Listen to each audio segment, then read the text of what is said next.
Hey, Benny, I want to commend you. You gave an excellent, excellent interview on the prison guard with Hector Bravo. I think it was like an hour and 20 minutes, an hour and 50 minutes. It went like 10 minutes to me. Literally, it was a great interview. You look great. You spoke great. And man, thank you for giving the show another shout out. Te aventaste, Benny. It was awesome. You did a really good job. Thank you, David. How was it? How did you feel doing the interview? That was good. I mean, I was pretty comfortable. I mean, it's Hector. I mean, he's like one of us. I mean, he's one of us, Exactly. Yeah. It was great. Hey guys, Chalo just texted us prior to going on live. He's not going to be able to make it. He has a prior commitment. But guys, I'm very excited. We have, we are so blessed, guys. We have true legends. I mean, true legends on our show. And I mean, when we had Brian, when we had Devin, and now we have another true legend within the ranks of law enforcement. And Benny, I'm not going to talk much more about him because you're going to introduce him right now. But before we do, Benny, do you have any shout outs? There's a book that came out, and we're gonna bring Richard for this though. It's a pretty good book. I mean, Richard recommended it, so I purchased the book. It's on Amazon. Here we go. It's a book called 417 Man with a Gun. I mean, it's a radio call that all four of us heard so many, hundreds of times. 415 Man with a Gun call. Very common terminology for police work on the radio. So Richard, thanks for being on the show, brother. Tell me, what's this book about, man? Tell our audience what the book's all about. It's about how we overcame all the obstacles and bureaucracy in our department to get things done on the street. Not just our department, but the criminal justice system, especially when we dealt with gangs, because it was all new to them. So in order to figure out ways that we could be more effective, we had to invent them. Again, David, I mean, Richard, that's perfect. I mean, it's like working on that gray line. That's what we're talking about, getting work done, So anyway, I'm going to introduce I'll go ahead, David. I'm sorry. No, you know what? We still have some quick shout outs, but then you're going to introduce them. But I know, Sean, you had a shout out and I have a special shout out. Go ahead, Sean. Speaking of 417 Man with a Gun, shout out to the guys up in Lewiston, Maine, just north of us from here. You know what? You guys got a tough mission right now. I'm just watching it on the TV. Apparently, they've surrounded this guy's house. So let's see if they're going to make an entry on that, if he's there or not. And the other shout out, speaking of books, is your and Benny's book, When the Music Stops. Finished reading it the other day. Excellent information in it. I think anybody that goes into police work or any type of emergency management, first responders should read it. It has a lot of good information and a lot of good war stories in it that drive the point home. Oh, good, Hey, Sean. Sean, Good. do Thank you you. have the book there handy with you so you can show it to our audience what it looks like? I can get it. Is it handy? No, not really. No? Okay. It's every week I show it. Today, for whatever reason, I didn't I show don't have it. I I showed it last week. Watch last week's episode. You can see every the book. week I show it, but it is what it is. Hey guys, listen. With sadness, I want to show a good friend of mine. Rest in peace, San Diego PD detective. He was also a district attorney detective, Billy Cahill. He passed away, I believe, yesterday. No, the day before yesterday, he passed away. And this guy, I mean, another true legend for San Diego PD. A great man. I worked Central Division with him for about 2 years. And then I was actually assigned to our gang suppression team with him for about, I believe, 2.5, 3 years. We were on the same team, and he passed away. Billy, may you rest in peace. Blessings. Our condolences to you and your family. Rest in peace. Rest in peace, my brother. Yep. Rest in peace. With that said, Benny, it's all yours. But before, let me just show some of the things that are coming up. Amos Otis, in the gang world, Sergeant Richard Valdemar is a living legend. And I just said it right now. Not only in the gang world, in law enforcement world, and not only in law enforcement world, but anybody that knows of him, that's met him, I'm telling you, what a living legend. With that said, Benny, it's all yours, brother. It's funny that you mentioned that, David, because we were in Las Vegas. Remember, we were having dinner, and there was some LA sheriff's deputy sergeants from LA Sheriff Department there, and Richard sitting right there. They had no clue who he was, and when he mentioned, you know, these men, he said, "No, it's Richard Valdemar." They almost fell off their chairs. They're like, "What?" Yeah, exactly. They couldn't believe it, man. Yeah. Hey, Benny, before you get started, I want to read this one for Ruben Nava. Thank you for being on the show, brother. Aquatic Amigo, Cesti, and another brother that's on the show with us, Big V. Juarez. But this one I love. We're in for a great show. Richard is the real deal. He's even better, a better Christian man. I mean, being a Christian man, glad to call him my friend. What a blessing. Dispensa Benny, it's all yours, brother. I just had to read that one. It's a beautiful one. Thank you. Well, we know who's our guest tonight. It's a retired Los Angeles Sheriff Detective Sergeant Richard Valdemar. Richard is an icon, like David said, with the LA Sheriff's Department. He was one of LA Sheriff's original OSS deputies. OSS stands for Operation Safe Streets. LAPD has Crash. LASO had OSS, or still has OSS. Richard will discuss one of the most notorious and controversial cases in LA and California. In LA and California in the 80s. I am talking about the McMartin Preschool daycare sexual abuse case. I mean, this was big. It was big in San Diego because at the time San Diego was dealing with a couple of cases that were kind of similar to that. Members of the McMartin family who operated a preschool in Manhattan Beach were charged with hundreds of sexual abuse of children in their care. The case lasted 7 years. The case was one of the most expensive criminal trials in American history. It's fascinating. It's gonna be a fascinating interview with Richard. Richard knows a lot about this. Welcome to the show, Richard. Thank you, Benny. Thank you very much. Yeah. Welcome, before we get started, Richard, let's talk a little bit about before we start this controversial case. It's gonna be good. Can you tell us a little bit about yourself for those that don't know who you are? Where are you from? What were your goals and dreams growing up? I know that you're a Vietnam veteran, so we thank you for your service and your sacrifice. Can you tell us a little bit about your service for our country, getting hired by LASO, and we also want to hear a little bit about Operation Safe Streets. You were one of the first guys there, so let us know. I grew up in the fine city of Compton, California. It was full of drugs and gangs.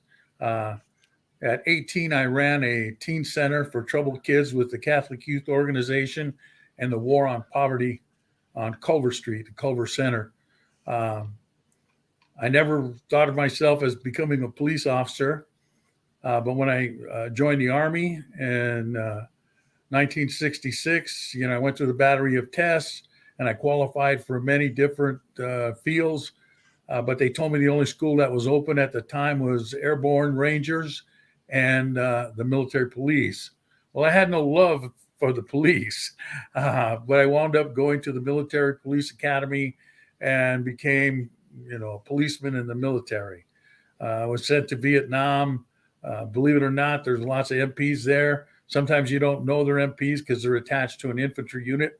That's what I was. I was attached to the 101st, later to the 1st Cavalry Division. I was there for the Tet Offensive in the city of Nha Trang.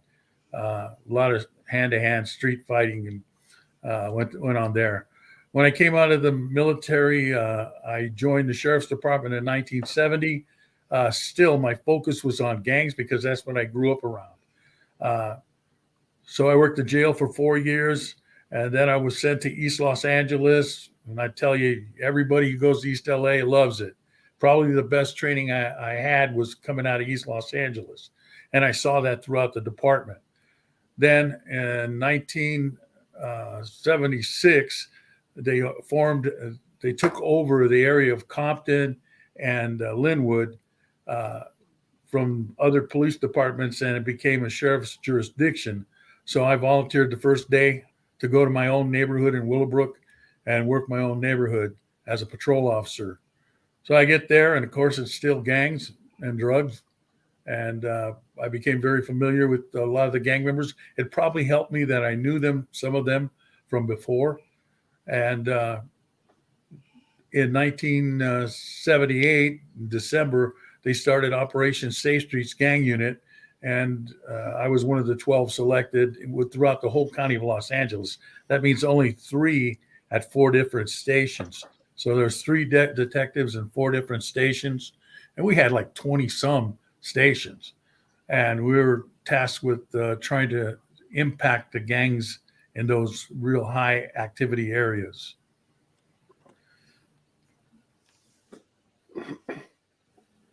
Hey, Go ahead, I got it. Sean.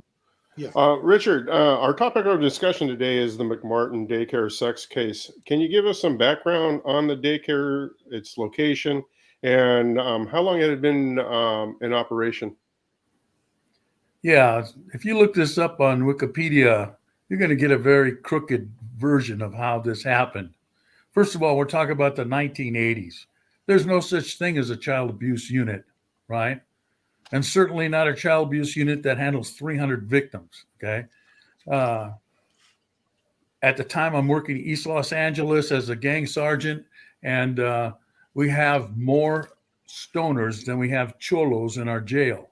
So I had to become familiar with what stoners were. And these are the kids that liked the hard rock, black metal. There's different names for it. But they were all into the occult. And there was more of them than there was the traditional gang members in East LA. So I started studying them, and I found that a lot of them had occult belief systems, or at least mimicked them or dabbled in it. There's people like, innocent kids who avoid gangs by being in some weird group, involved in the occult. But eventually, some of them fell under the tutorship of adult occult believers. And we had plenty of them. Los Angeles is pretty famous for the botanicas, right? Which are the they call them pharmacies or whatever, but actually they have a lot of herbal and occult related paraphernalia. So that was available to you. We had an influx of the Cuban Marielitos who brought with them Santeria. And we had our own brujas, Mexican brujas.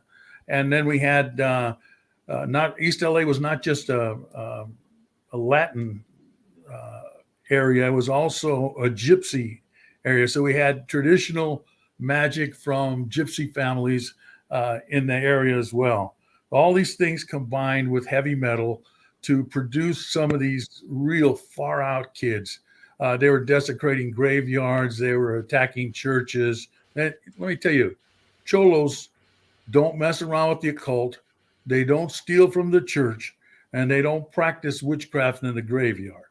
So these are a completely different kind of animal.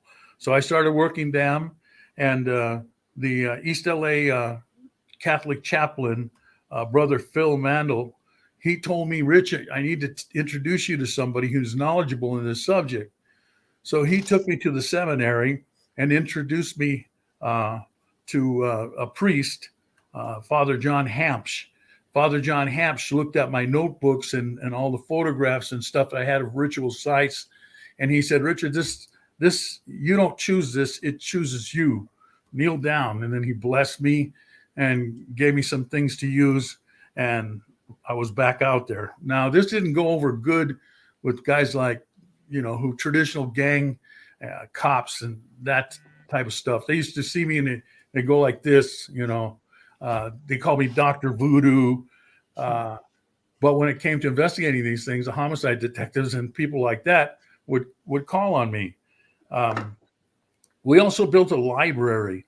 Every time we'd hit these big houses, much like you see today, you see Santa Muerte and Malverde. Yeah. These things where we're finding these type of things within these narco places. And I especially noticed they had books, big, expensive, complicated, books about the occult, the Kabbalah, Masonic, Kabbalistic, magical, black magic, white magic, and Cuban Marielito, Santeria, Palo Mayombe, and Voodoo. So all these books were in these places, and when we take down the drug places, I would get the books, confiscate the books, because I noticed the same books were appearing at all these different houses. So I had a library in the, we call it the Juvenile Bureau then. The Juvenile Bureau was attached to the Child Abuse Unit, okay? So I built up this library and it was available to me. So I had my lieutenant, Dick Wiley. Dick Wiley calls me in one day and he shows me this drawing. And the drawing was of a stick figure crucified on a cross. And you had blood coming out. And the kid had made it with crayons. And it was called the Dancing Sticks. He says, "Is this real?" I said, "I don't know if it's real. I can look it up in the library." So I go to my library. I look it up and there's almost the exact same drawing. What would happen is that these occultists would take a cadaver and crucify it on a wrought iron cross, and then they'd run electricity through it. And as you know, that when you run electricity through a dead animal, it'll jump and dance. And that's what they were using to intimidate the children. So right there, I said, I believe the children. But let me tell you, half my department did not believe the children. So that was going to be an obstacle from the very beginning. A lot of people would cite these things saying, well, children lie. They have active imaginations and they make these stories up. That doesn't explain the 200 or 300 physical examinations by doctors saying that they had been molested. If they hadn't been molested by these groups, then who molested them? Their parents? No parents were ever arrested. And McMartin didn't involve one preschool. It involved 9 preschools. 9. And the kids at each of the preschools are telling us the same stories. So it is way bigger than anything you're going to find on Wikipedia. And then they started saying, well, it's the fundamentalist. Rich, one quick question. Were all the 9 preschools there in the LA area? Were they within blocks of each other or were they in certain vicinities? Oh no. This is the South Bay area, middle to upper income area. And, all these people, who had money, a lot of times both parents worked. And so they didn't have time for their kids. So what did they do to their kids? They took them to a preschool and left them there. Okay. I remember after closing down like the 4th preschool, a father came up to me, a father of one of the victims comes up to me and starts yelling at me, telling me, I took my kids out of McMartin. You closed lacrosse and now you're closing the learning game. Where am I supposed to put my kid? He was more concerned that, his BMW was going to have to drive back and forth to pick up his children than he was that his child was being molested. Wow. This is the kind of thing we were running into. Hey, Richard, how many children and adults were involved in the case? And what were the allegations? And who did the main investigation? Was it the LASO? No, originally it started with the Manhattan Beach, but the thing grew so quickly. There's over 300 victims, alleged victims who said they were molested or had a physical examination that showed they were sodomized. Some of them so severely that they had to have devices put in their rectum. This is not somebody's imagination. This is not Christian hysteria. Not today. We have this movie, The Sound of Freedom, right? Go see that movie. Yeah. Yes. People with money and power, they get jaded. They do. We all sin. We all do bad things. The more money you have, the more power you have, it seems like the more bad things you do, including the molestation of children, the trafficking of humans. Hey, Rich, what was the age group of these children? They were preschool kids, pre-kindergarten. Some of them, we didn't find out that they had been molested till they had actually gone to kindergarten or first grade. But the first ones were all, really young kids. And were the allegations coming from all 9 of the preschools or only 1 or 2? eventually from all 9 preschools, but it starts with the McMartins. And then what happens is you start getting these other people reporting from the other preschools. Mhm. So was the McMartin Preschool affiliated with the other we preschools? say there is. They say there isn't, but I think there was. So it's not easy to detect, just like in that movie, The Sound of Freedom. Trying to connect some of these people to some of the organizations that they're dealing with is difficult because they're secret organizations, covert. They don't tell everybody what they're up to. One of the things that was happening here was that they were videotaping these things. So we were always after that videotape that they had made of the molestation of children. And poor Raymond Bucky was the victim of it too. He also was a victim.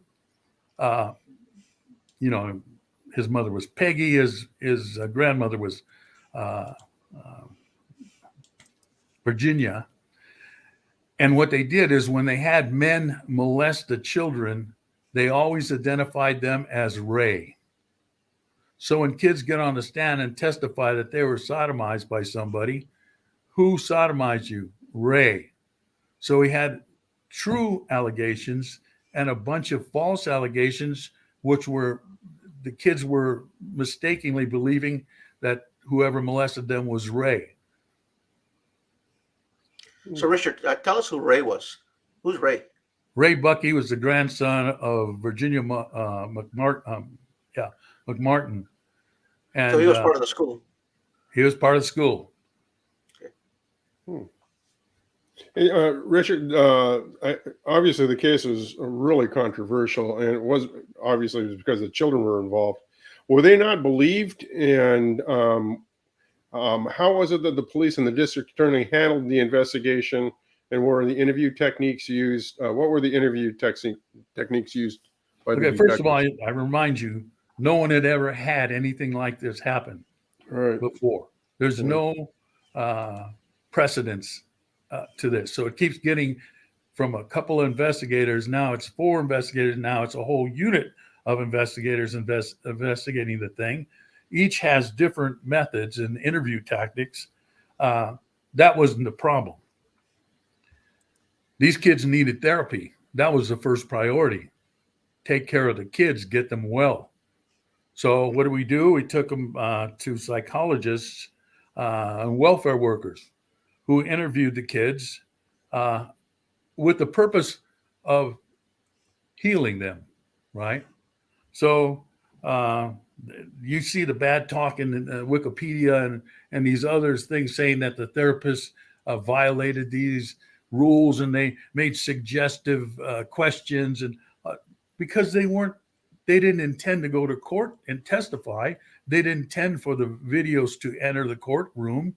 They weren't law enforcement or lawyers. So they were therapists and they were trying to heal the children. So later on, when the films come in or the videos come in, they get criticized by the defense attorneys and the judge foolishly, as if these therapists knew what was going to happen. They had no idea that they were going to be used. In fact, you know who brought up the occult parts to this? The prosecution didn't bring it up. The defense brought it up. Okay. Because they wanted to cloud and discredit these, the law enforcement and witnesses who were saying that this stuff was happening. So if you talked about it as an adult parent, you were crazy. You were an alcoholic. You were unreliable. If you were an officer, then you were, Richard, he's a Catholic. He's extreme. The therapist. She's leading the witnesses and pretending. Well, pretending is when you talk to a kid about being molested, he doesn't know the anatomy, or he or she. So what you have to do is you have to get a doll and hand the kid the doll and ask the kid to show you physically what happened. That's the acting out that the defense used against us. Okay, I'll give you another example. One of the prosecutors, Glenn Stevens, he left our side and joined the McMartin. That's the prosecutor. Was that the original prosecutor in the case? One of them, yes. Wow. So what did they have on him? And that's the problem. They had stuff on people. Now, besides Richard, besides the victims that you were dealing with in the trial, how far back did it go? Did anybody look at it historically? It probably went back many years, but how do you go back? Yeah. Right. And I feel sorry for people who live in the South Bay right now. Even Ray Bucky used to hang out at the local mall in a daze, like he was drugged after this trial. There's hundreds of children who never got therapy or justification or closure because law enforcement and the judicial system didn't believe them. And Richard, I remember you came on my show, Sheepdog Assist, and we talked about this case. You also mentioned the allegations that the children were saying something about elephants, something about giraffes. Oh, yeah. Can you talk about that? About what that actually meant? And one of the people identified as this was a doctor. This doctor lived in an exclusive neighborhood, but the way the kids tell it, he lived in a castle, and there was a drawbridge, and he had two giant dogs, and the two giant dogs lived in a yard, and there was elephants and hippopotamuses and giraffes that lived in this yard. So immediately, no one believes them until finally, during the surveillance of this house that they finally identified, there's a house that looks like a castle. It has a drawbridge and electric gates. Inside the electric gates are two giant dogs, Great Danes.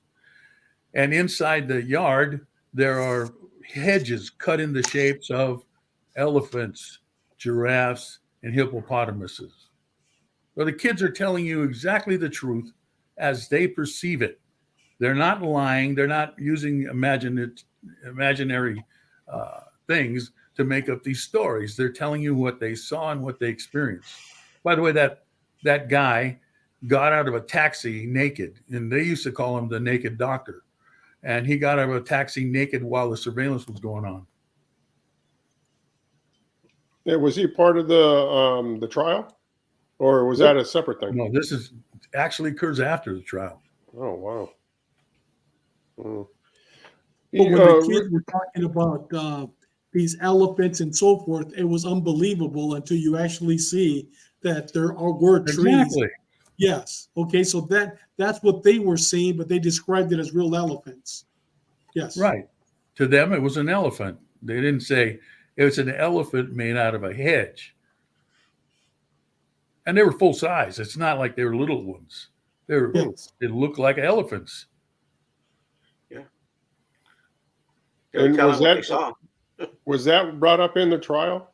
No, this happened after the trial. After the trial? Oh, okay. It's like the tunnels. They denied the tunnels. There's no tunnels underneath the learning game. That's the one I closed myself. Mm-hmm. When I arrived to serve the search warrant at the learning game, I got my crew with me. We're all swatted out, right, in our gear. And we're used to handling kids. When kids see you, they run up to you and they want to touch your gear and talk to you and stuff like that.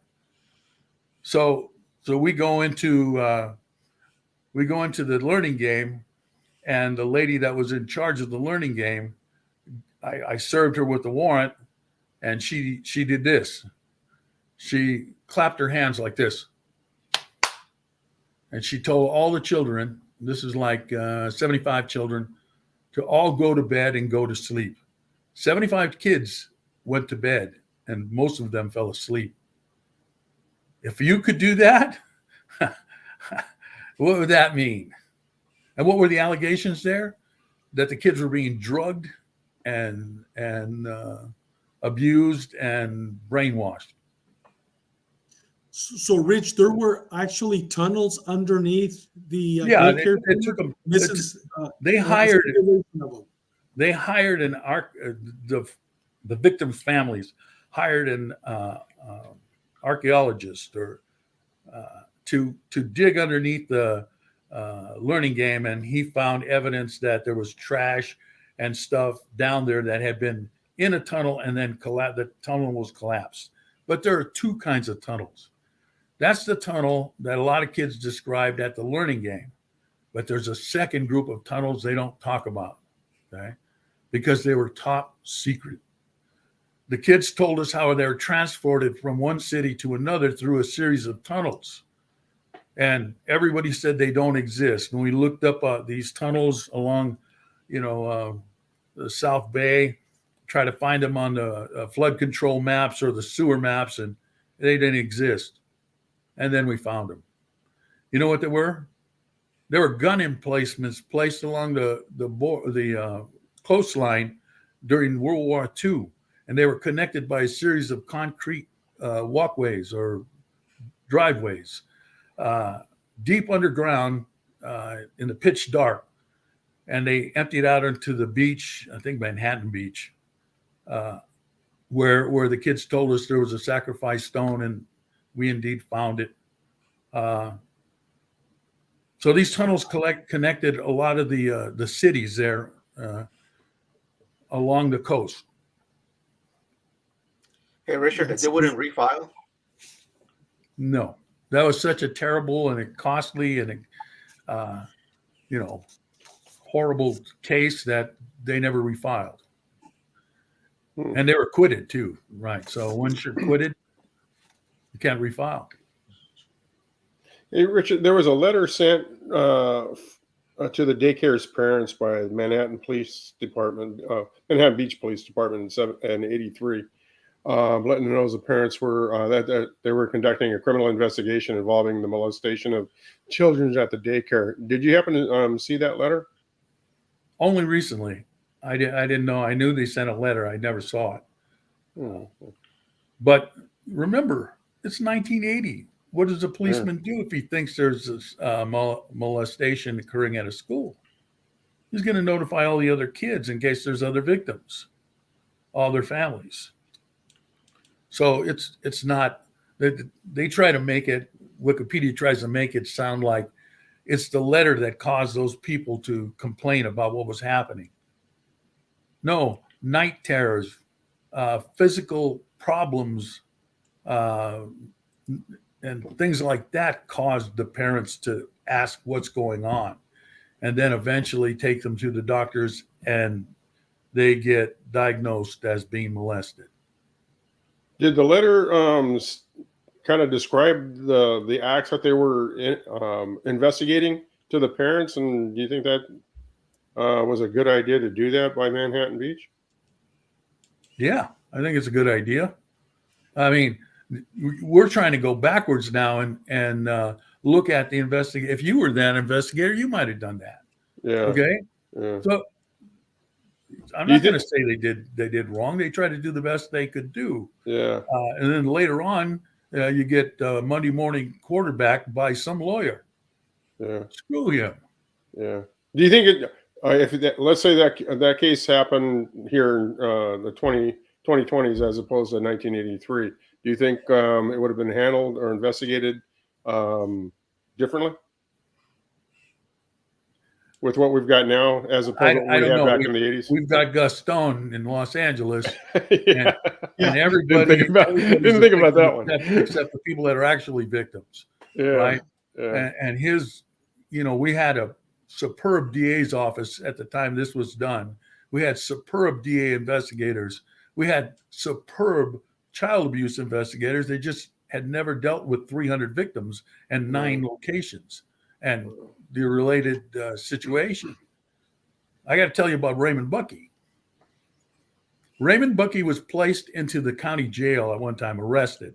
I happened to be working there with my partner, Ed Dvorak, and we were dividing the bloods from the Crips within the jail system to reduce the violence in the jail system. But we also had a lot of high-powered inmates in there. So one of the high-powered inmates was celled up next to Raymond Bucky. And what he did is he told Bucky, hey, I had the same kind of case against me, and this is how I beat it.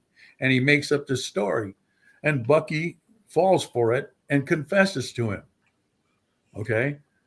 So the guy testifies for us. He actually did a really big narcotics bust for us, a plane load of dope. And then he got on witness protection. According to Wikipedia, he ran away and tried to leave the country. That's not what happened. He was a protected witness, and they took him out of the state. Well, one day, he's at the grocery store, and a man in a suit walks up to him and says, hey, aren't you so-and-so? Isn't the Aryan Brotherhood looking for you? That was the end of his testimony. Wow. So this is the kind of thing that we were up against. I mean, in 2020 or 2023, you think we'd win if we had those kind of situations coming up?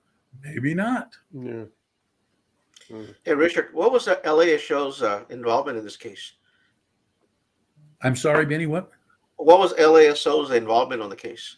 How did you guys help out? Well, we helped Manhattan Beach. They go to our academy, right?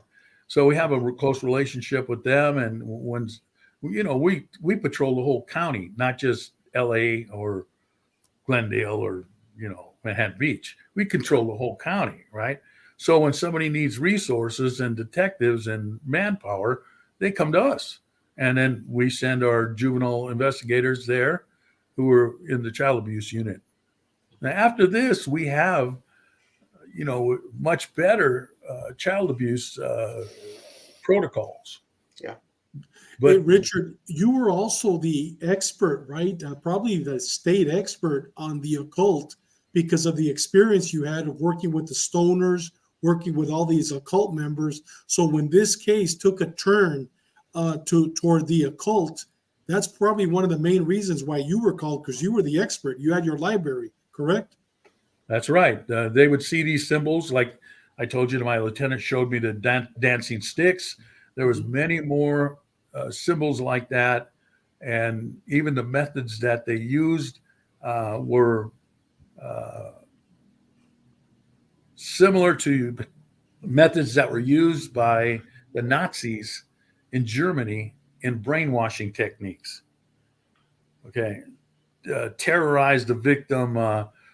They did this once. Raymond Bucky, after molesting this kid, comes in dressed as a police officer. He squats, he pulls down his pants, squats on the floor, and defecates. Then he picks up the defecation and puts it in his mouth and eats it in front of the kid. Okay. So the kid tells us that. Is anybody going to believe that? Yes, I believe it. Because that's the kind of tactics you use in those things. One time he dressed like, or a male who called himself Ray, dressed like Big Bird to molest them. So what does the kid say? Big Bird molested me. Yeah. Unbelievable. Hey, Rich, we have a question from Aquatic Amigo. That had to be hard for all the officers involved in the investigation. Tell us about that. Yeah, it was very hard on all of us.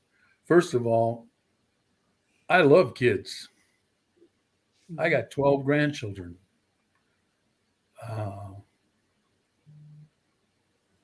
To see what they did to them is unbearable. Some of our investigators became alcoholics. Almost all of them got divorced. One had to be institutionalized. It took a toll. Yep. Go ahead, Sean.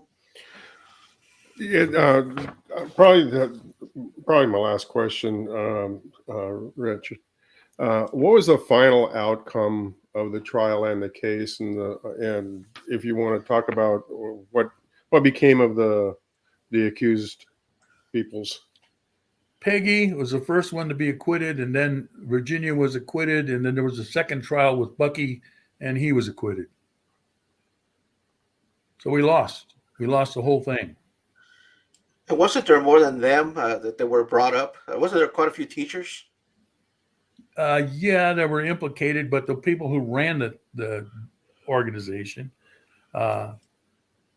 you know, they were the ones we were after. If we would have got some convictions, then we could have gone after others. We didn't get convictions. It's difficult to convince a jury, especially when you have the defense people bringing up this odd, weird, bizarre stuff, right? We try to prosecute them purely by the crime. That's what we do in the sheriff's department. We prosecute you for the crime. Just because you're a Satanist doesn't mean we're going to attack you or prosecute you as being a Satanist. We're going to prosecute you because you did a human sacrifice.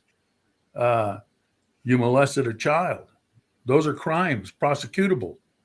We don't prosecute them because they're Satanists, but the defense try to use that and saying that we were fanatical, fundamentalist, and even today they call it the satanic panic. I've read textbooks from my nephews and nieces who come back from college, and there are my drawings and my writings and my wife's calendar in those textbooks. How did they get those things? They got them because we circulated them among law enforcement for free so that the law enforcement could know what those symbols meant. Iconography, very important. Phases of the moon, very important in the occult world. Okay, so we circulated those things for free and we taught these classes. I actually had a class in the academy, crime in the occult. I taught that for many years. Okay, but now they're showing up in textbooks saying that we were fanatical, fundamentalists, exaggerating, satanic panic. That's, like I say, that's a Monday morning quarterbacking, something you absolutely know nothing about.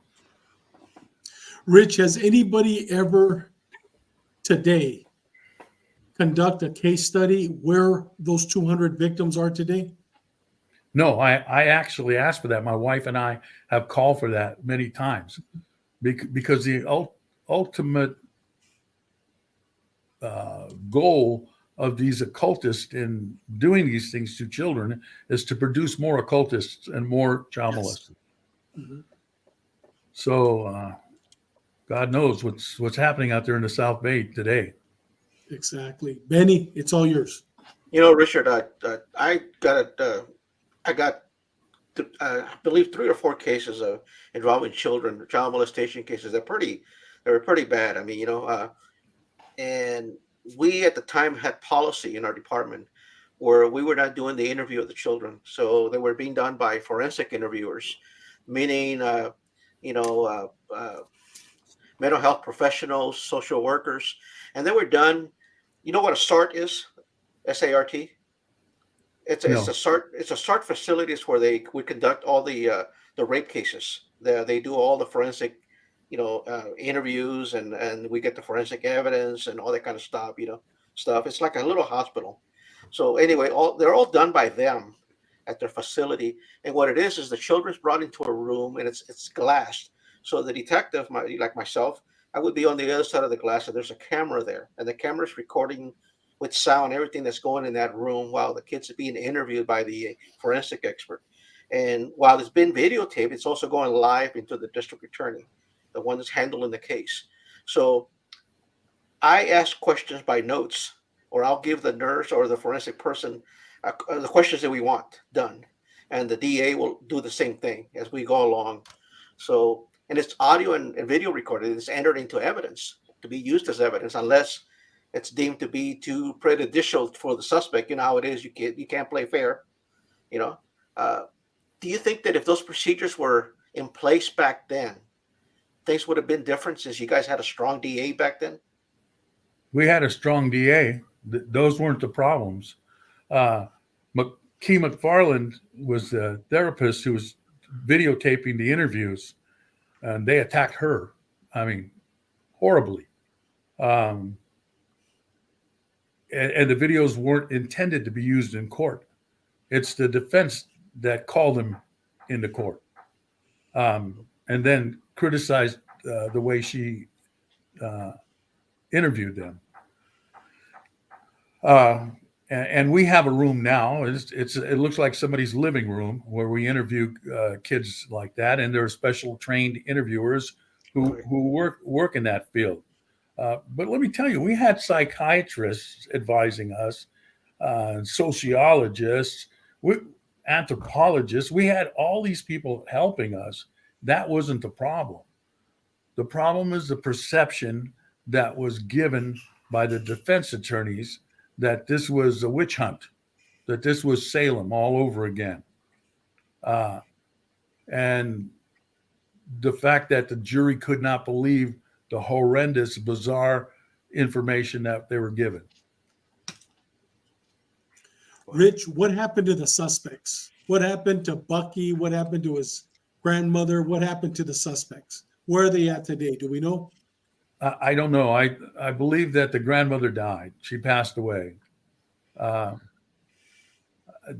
Peggy, I don't know where she is. And like I told you, Ray was frequenting the South Bay Mall. And he just hangs out there. He was. I don't think he's there anymore. He never got arrested. He never got arrested after this incident. I don't know. I mean, I didn't follow up. Yeah, we had other cases. after This was not the only case. This is just the most famous case. So we had other cases. I testified as an expert in the occult on a kidnapping in Malibu, which the witch told me I was outstanding and I did a very good job. I testified in a child molestation in Canyon Country where two little kids were held and molested, and they would tell stories about the ghouls and the monsters rising up, keeping them from escaping and stuff like this. And the district attorney was, almost crazy, saying, how am I going to put these kids on the stand? Then I finally asked the little kids, I said, how did you eat when you were trapped there? They go, well, these two, and they were Hispanic occultists, they would come and bring us pizza laced with LSD. Okay. And then tell them stories about the ghouls and the goblins that would rise up from the ground if they tried to escape. So they testified. Rich, are you still today, you retired, involved investigating or helping other law enforcement agencies that are dealing with the occult? Are you still involved in that? Well, that's a funny thing. I used to get calls from homicide all the time about any kind of weird thing. I worked the Richard Ramirez thing. I was the occult advisor on that one, but many others. And but those guys that I knew, they're all retired or, not doing it anymore or whatever. I still get some private investigators that call me who knew me back when and ask me those things. I also volunteer for the church, the Catholic Church.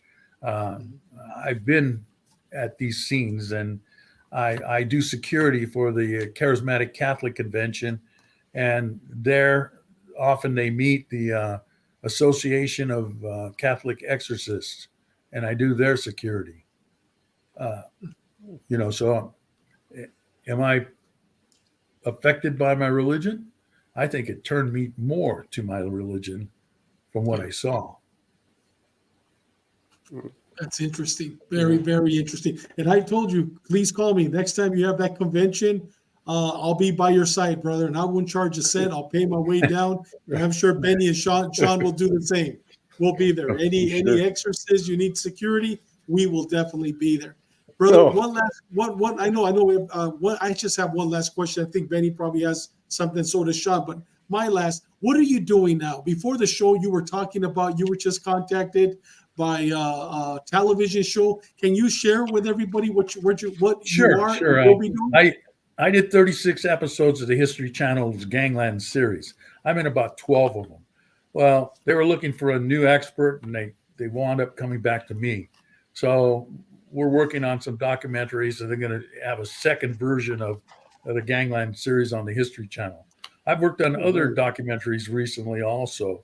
A lot of this is lost in history. Unfortunately, the younger generation of cops, they don't know this stuff. Like Benny mentioned, those cops didn't know who I was when we were sitting at the table. And, no, they knew who you were, but they didn't know it was you. Right, Benny? Yeah. They knew. Yeah. They go, we've heard of him. That guy's a legend. And then Benny goes, that's him. They turned white. They go, that's him?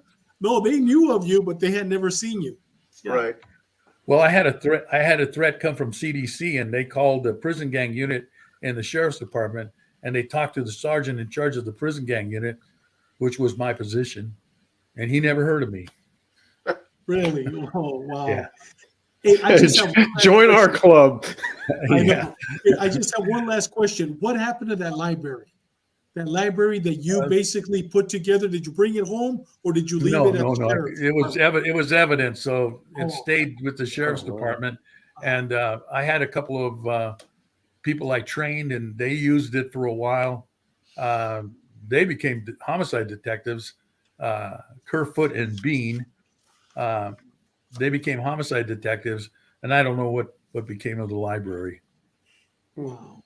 I got one more question for you, Richard. After the trial was all over with and whatnot, and they were acquitted, did they go back to having a daycare center, or did they shut out all of those down? They started shutting them down, and they moved to Orange County. Oh. Jesus. Yeah. Hey, Richard, you mentioned something about you volunteer, something about Catholic exorcism. Well, what is that? I mean, because we just had Robert Almonte, Robert, and we were talking about Catholic. We were talking about exorcisms, that they do exist, and he talked a little bit about it. But what is it? What is it you were talking about? What is that Catholic exorcism? Well, there's an association of exorcists from all over the world, and they come to California, have some of their meetings. I think they're meeting now in Europe, but they were meeting at the California Charismatic Catholic Convention, and so I get to know them and hang out with them and talk to them about this stuff. So are they Catholic priests? Is that what we're talking about? Yes. The formal rite of exorcism is very complicated. It has to be approved, just like our bureaucracy. It has to be approved all the way up the line before you can actually do a full exorcism. You can do a minor exorcism, and you have priests who come and bless your house or that kind of thing. That's a minor exorcism. It's not a real exorcism. If you watch the movie The Pope's Exorcist, yes, I know those two guys. They're real.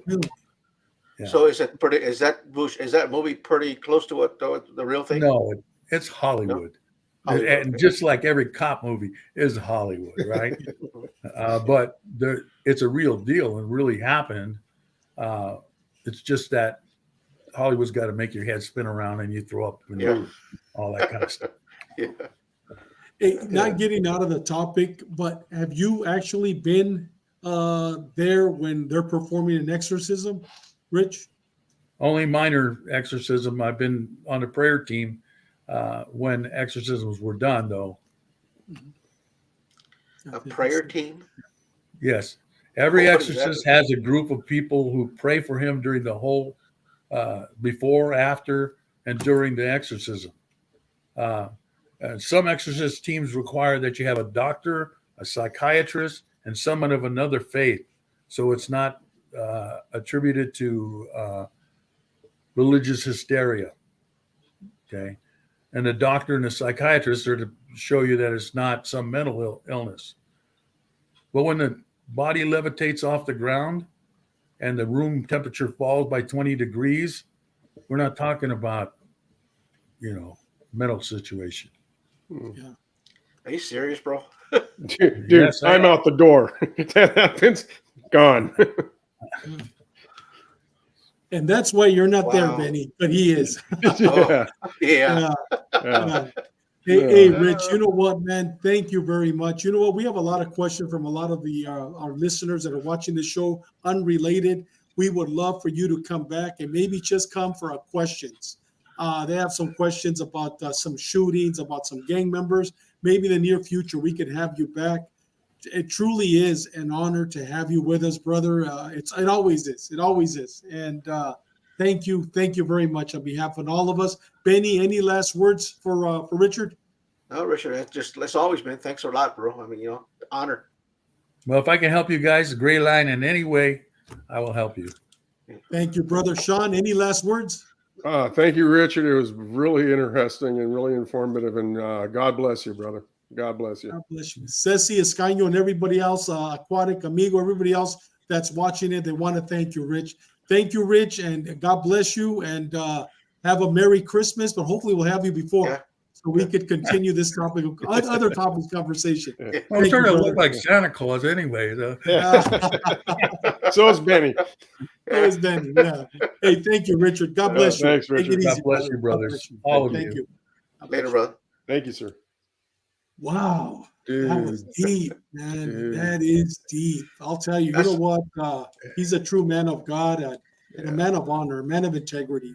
And you For can me, see it's an how honor. that I'm sorry, trial- Benny. What were you going to say? Go ahead, Sean. Oh, you can see how that still affects him today. Yeah. Of course. That investigation alone. Never mind all the other bullshit that he did out in the streets and in the jails and all that. But that case, you could tell it in his face and when he was talking about it. It just, Man, he's an amazing man, without a doubt. Benny, you were going to say something. I apologize. No, I wasn't. But I had a case called the grandfather case. That maybe someday I'll talk about it. But that was just like wild, man. It's just like Richard, man. This is some wild stuff, man. Yeah. It's hard. It's stuff that's hard to believe, but we know it's true. We know it's there, man. Yeah. And it happened back then, and it's still occurring today, without a doubt. Yeah. When they talk about the tunnels, and they found the tunnels, they talk about the sacrifice rock, they found it. I mean, all this stuff. And you would think that's, I guess it would happen after they got acquitted and stuff. But I mean, Yeah. Hey, Benny, I know you're getting ready to take off. You're going to go on vacation. You're not going to be with us next week. But tell us who our next guest is next Tuesday. Well, we have a retired San Diego police gang detective, Felix Aguirre. Everybody, you guys know Felix. I mean, he's well known throughout the law enforcement community as an expert in criminal street gangs. I mean, he served the department for 27 years. 20 of those years, he worked criminal street gangs in San Diego, the city of San Diego. He's conducted training all over the country on street gangs for law enforcement across the U.S. and Mexico. He was also on the San Diego PD's border crime prevention unit, where he was involved, I believe, in 11 shootings involving bandits. Quite a few. Most of them were members of Tijuana-based street gangs, and from Otay, which is South San Diego. I mean, we got to learn from Felix how gangs in San Diego were banging back in the 80s and 90s. I mean, that's the era of the drive-by shootings, the vans, driving around with the door sliding open and gunfire coming out. I mean, that was the Wild West back then. Back in the late 80s, 90s, it was crazy, man. And that's Felix's era. That's you guys' era. Yeah. Yeah. I still have his gang book. Yeah, Benny, are we also going to be talking to him? Do we have some questions set up for him? Because I'd really like to hear when he was on the old border team. Do we have questions set up for him on that? Yes, remember? I thought I sent it to you guys already. Yeah, we did. I just haven't had a chance to look at them. Yeah, good. Yeah, there's questions about border crime prevention unit. I didn't know he was on that team. I met him. He was on our system. He was on the other team that I was on. Really? Yeah, we rotated after Felix. When we rotated in, when Felix team was in patrol, we rotated out. Yeah. So you worked, Sean, with him on the border teams, and I worked with him in gangs. Oh, I worked with him down in South Bay. I mean, we were on patrol together too. Patrol. So yeah. So bring back the homeboy days. Talk about the time. Yeah. Good. Yeah. Oh, Benny, we're looking forward to it, man. Looking forward. Benny, have a great time on your vacation. You deserve that and much, much more. much make more. sure you guys let me know if you guys need anything before I leave, because tomorrow's gonna be my last day here. Then I'm gonna be gone for a while. So Okay. Got it. Cool. Benny, you're saying we're getting ready to close the show now. Go well, ahead. with today's active shooter like the one we just had, just be prepared for the call. When you get that call of that active shooter who's gunning down people, innocent people, be prepared, be ready to move into action. Don't hesitate. We know what we got to do. We know the training. We're trained and we're good at it. So just be safe. Think about it. Be prepared. Sean? Yeah, to piggyback on what Benny just said, just run scenarios in your head while you're in your area and you're patrolling and whatnot. What if somebody just came running out of that location with a rifle and he's firing it? What am I going to do? And I'm here to tell you, once you do that imprinting in your brain housing group, absolutely, when it happens, you won't even have to think about it. You're just automatic. Your body's just automatically going to do what you're going to do. Yeah. So, and that, other words, be tactical and be safe in anything that you do. And ending the show, remember, live a purpose-driven life. Live every day like it's your last day on earth, and you don't need a badge and you don't need a uniform to continue serving, to continue saving lives. Today we had a special guest. Somebody mentioned during his episode, was he a robot? I mean, the guy's retired and he's still working. You know what? If you're a former cop, or no matter what type of work that you do, you know what? Continue serving and continue saving lives. With that said, we'll see you next Tuesday. Benny, have a wonderful time on your vacation. Thank you guys, and God bless you. We'll see you. Bless you.